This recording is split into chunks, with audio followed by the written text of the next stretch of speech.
can't use these three actions this turn. So the grey team can't support, the blue team can't move and activate, and the purple team can't attack. So now I have to decide. I only have 2 decisions to make per team, and I have to make sure. This is why you have to keep the balance of the game important. If you attack with every team on a certain turn, you'll do a lot of damage, but you'll have no attack the next round, and there are almost always Genestealers spawning. It's very, very, very rare if, when your turn starts, there are no Genestealers facing you. So I've got to look at the battlefield and decide what I want to do. So I could support or attack with the blue team. I'm going to attack with them. I could support or move and activate with the purple team.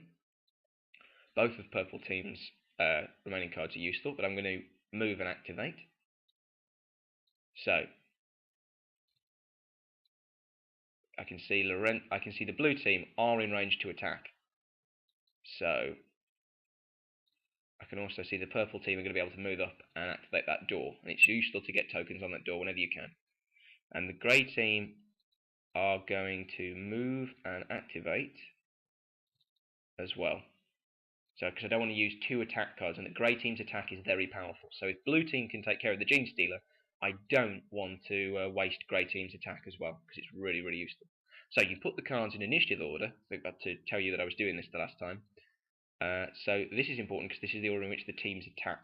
So it's written on the top left of the card. So the grey team, move and activate. I don't really want to move them too much, because all it's going to do is put Lorenzo in harm's way if I swap them round. I don't want to move Lorenzo down there because I want him facing the corridor, but the additional text on move and activate grey team's stealth tactics is I get to take a Genestealer from the smallest blip pile and kill it. So this means there's even fewer Genestealers in that pile to kill. Now, purple team's move and activate. Zale is going to move up to Dano's spot, and he will then activate the door. So that puts another support token on the door. So I've already got 2 there. So that's really good.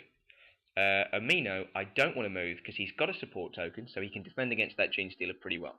Now, the additional thing on the purple team's move and activate, forward scouting, is that you get to look in your event deck and decide if you want the next event. If you want it, you put it back on the top of the pile. If you don't, you put it to the bottom of the pile, which will mean it probably won't come up in the game. So you have to look at the situation you're in the game, look at the spawning, look at the movement, look at the additional rules. Sometimes it'll be a card you really want, other times it would be disastrous. So it's a really helpful ability. Now, the last thing is the attack. Lead by example. Now, whereas Flamer attack had the special rule of the heavy Flamer, blue team both just get a normal attack. So Dano's going to attack first. He's rolled a 0, which means that Genestealer is absolutely fine. So unfortunately, that's still there. Now Lorenzo is going to attack, and he's rolled a 0 as well. So both of blue team have failed to do anything. Now, if I had support tokens, I could have re-rolled those dice, but I didn't have any on them because I moved and activated more on my turn. Now, the Genestealer attack phase. Each Genestealer engaged with the Space Marine gets to attack, and if they roll equal to or less than the number of Genestealers attacking, they kill the Marine. So this Genestealer kills Amino on a 0 or a 1.